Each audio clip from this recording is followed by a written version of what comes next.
All right, hey everybody, it's your girl Jasmine back once again. So, like I said, we're gonna start doing videos about being a woman and what it's like to be a woman and being a woman of God, especially waiting for Mr. Man of God that God has for you.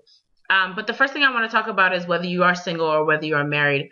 We need to learn how to do this. God, the Bible says that we must submit to our husbands, and for the woman who is single, we want to submit unto God. But I still believe that it is good for a person who's in a relationship, because in the Bible it also talks about how a woman who is married should submit to her husband and still under the authority of God as well. So just because you're underneath your husband and you're submitting to your husband doesn't mean you don't need to still submit unto God. You still have to submit unto God. So the biggest thing that I've learned was, I always needed to have a boyfriend. Since the age of 13, I always had a boyfriend. And one of the last times that I had this boyfriend and I was dating, I decided I'm done. I hadn't been single for a whole year since I was 13 years old. So I took a year off, and God was able to work in me and minister into me until he told me who it was that he wanted me to be with. But the one thing that I learned over that time was to learn how to, one, love myself. I had to learn how to love myself. I had to learn because, a lot of us just love our outerness. We dress up. Like, I love to dress up, but I could dress up all day, but that doesn't mean that I still don't hurt inside, or I still don't have issues inside, and that I still don't have things that I'm going through. The most beautifulest people in the world have many hurts and pains and aches within inside themselves. They still need God to fix some areas within inside themselves. I have a beautiful smile. People tell me all the time. So, but just because people smile doesn't mean that people don't hide behind their smile sometimes. I remember growing up always hiding behind my smile. But my smile lied. Now I have a lot of joy, and I'm filled with the love of God. And so it's easier to actually really smile. I can really smile nowadays without pretending to have to smile. So one thing we have to do is, if you're married, take some time to learn how to love yourself. Still do the things that you have to do for your husband, of course, but learn how to love yourself. If you are single, learn how to love yourself. I know that for me, I always do a lot of things for people, and I run the ministry, and I help a lot of my friends and people that I really care about, and people I don't even know. And so what I had to learn to do is to do things for myself. Like once a week, I used to go out and buy myself something or treat myself. Now, I'm not saying, because there's a lot of people out there who will try to fill their voids with material things. Now, don't try to that's not what I'm saying. Don't fill your voids with material things. That is not good. But I'm saying, I would treat myself, because I used to have buyer's remorse. I would do stuff for myself and then feel really guilty and bad about it, because I'd be like, oh my gosh, I could spend this money on helping somebody else, because there was tons of times where I'd have a little bit of money left, and I would spend it on helping somebody else.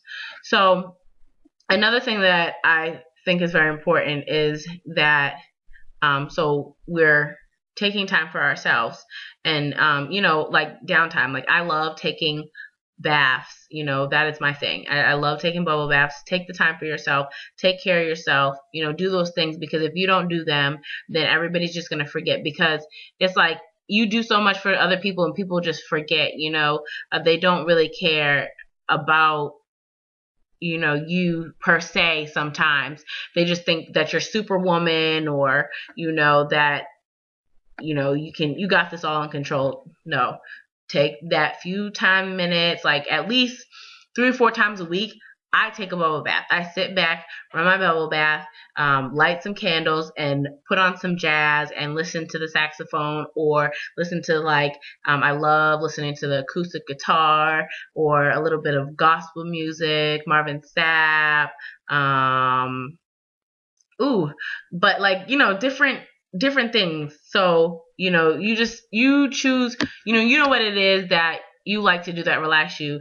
Treat yourself out to a bite to eat. Do something like that. So that's the next thing I want to talk about, is taking God out on a date. That was really big for me in my time of singleness. well, I'm still single, of course, in a sense. I know who, but I'm not married yet. So I don't have that covenant relationship, that covenant bond that God, until then.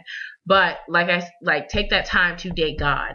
I know that even when I do get married, I'm gonna want to take that time to date God, so that because when you're dating God, you can better learn how to date your husband. Because it's like, if you can submit to God, if you can't submit to God, how can you not? How can you submit to your husband? You learn your submission from God. That's why I'm learning how to be submissive to God, so that I can learn how to submit to my husband when the time comes. A lot of people don't want to prepare for those, but you just don't, become submissive overnight. That's a very, well, for some people it may come easy, but that's a very hard thing to do. And so we want to take God on a date. I'm going to actually, and God does take care of us. Like, I went to go take God on a date, and he ended up taking me out on a date. So basically I'm going to tell you about my day and my date with God. And then, yeah. So this is what happened. So I went to go take God on a date, and I went to a women's retreat in the morning. He blessed me. There was tons of speakers. They were talking about what it's like to be a woman, a Proverbs 31 woman, and it was so wonderful. It was awesome. At the time, I didn't know what God had in store for me when it came to me becoming a lady in waiting. I figured that I'd always be single for the rest of my life and just do my ministry, and I had no problem with that at that time. I had no problem with that. Like I said, I was kind of bitter at those times and those moments. And so someone asked me, what is it that you want from God to do today? And I told someone that we were going to sit there and pray together. And I said, I don't want anything from God. I'm not expecting anything from God. I just love him to love him. If he's going to do stuff for me, then he'll do it for me. But I don't want it from him, because, he's not a Santa Claus to me. He's like, I want a healthy relationship. And God just does, if, it's like,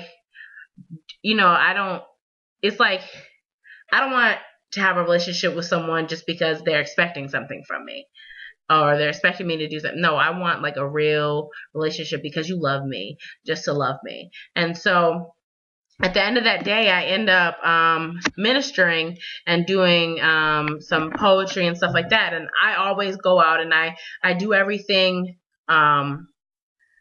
free, and I just minister to people, and just because I love ministering to people, I love telling people about Jesus. Like, it's something that I love to do. And so by the end of that day, I end up, God blessed me with some money, and I had actually, I had a few dollars left in my bank account. But God just blessed me that day, and I was really thankful for it, because I wasn't expecting anything. I just wanted, God to be God in my life, and just to love me. That's all I was asking for, is just for him to love me. And so it was awesome. It was such a blessing. So later on that night, I ended up going bowling. Me and God went bowling together.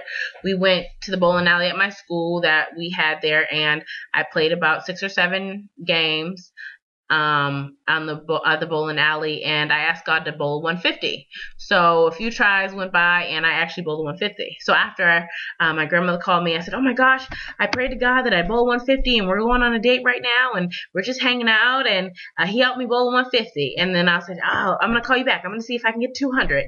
And so then she ended up calling me back probably like a half an hour later. I had a bowl to 200. I was so excited. I was so happy. And so I just felt this big tug within me to go to 7-Eleven. There's something that just told me go to 7-Eleven. So I went to go to 7-Eleven, and there was this boy who had been I had been ministering to for a while, being in school. He was young, and he was hustling and doing all those things. About 17 years old. And all I did was, I gave him a big hug, and I said, "Are you hungry?" And I took the rest of my money that I had on my bank account card, and I bought him some food. So in my head, I'm like, okay, well, God, I'm hungry, but I'd rather do for him than eat anything. So I crossed the street, and I saw a few of my friends, and they're like, "Oh, we just got back from going out to eat. Do you want this food that we have?" And I was like, "Oh my gosh." So they're like, "Well, we don't have anything to drink, but I encourage you to get something to drink because like it was like some kind of cheese pasta, like cheese raviolis, which are really good. I'm in love. So I love like stuff. I love like Italian food, which is like awesome. So I was like, okay, thank you. And so I went to go ride the train back and forth because that's where I go to think. And so I was like, okay, God, let's just go. I go and I read my Bible on the train. And so I was, riding it back and forth, because being a teen runaway, I used to like want to go off all the time. So I just ride the train back and forth because I just feel free. Like I feel so free. Like no cares in the world. And so I'm riding the train and I'm riding it back to the school, and this woman that I usually eat dinner with, used to eat dinner with a certain group every day, and we'd have a good time talking and having these deep conversations.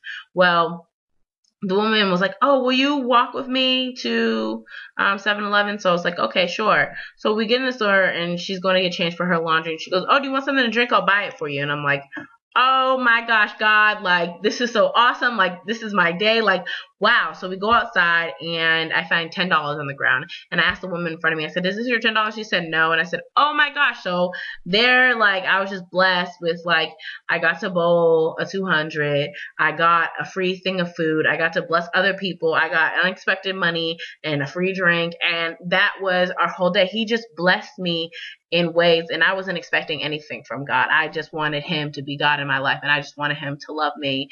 And, but he was giving me more than I asked for, and that's God. He'll give us more than we ask for, and I was the one wanting to take him on a date, and he was treating me to all these things, like my bowling game, of course, was free, and everything was just so wonderful. Like, so what I challenge you guys to do and I encourage you guys to do is to, one, learn how to love yourself, treat yourself to something, and take God on a date.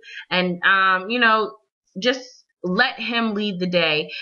Don't, take the lead. He will, the men should court the women and all that stuff. God will court you. He will take the lead and do all these wonderful things throughout the day and bless you and bless your heart, because it's all about love and you're his child. So I encourage you guys to just pray to God and take God on a date, and he will love you, and learn how to love yourself. So I will talk to you guys later, and I hope you guys have a wonderful 4th of July. All right, until we meet again, God bless.